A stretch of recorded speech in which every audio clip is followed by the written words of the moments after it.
V Ljubljani je minuli konec tedna potekal festival Kamping in Karavaning, ki že nekaj let pritegne vrsto razstavljavcev iz Slovenije in tujine.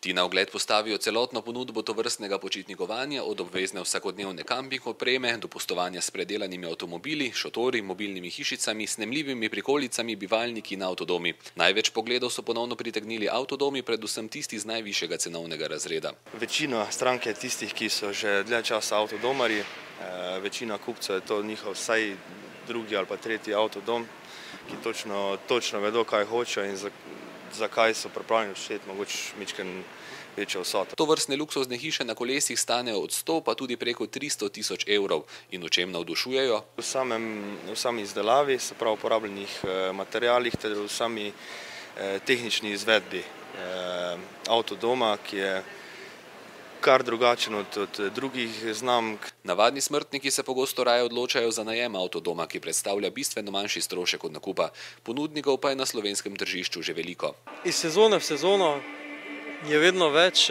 zanimanja, stranke se vedno bolj vračajo. Tisti, ko so včasih probali mogoče za en teden, zdaj rečemo vedno več, pride pol tudi za prvomajske. Avtodomarstvo cveti predvsem poleti, čeprav se nemalo zagrižencev tovrstnega načina počitnikovanja na pot poda tudi pozimi.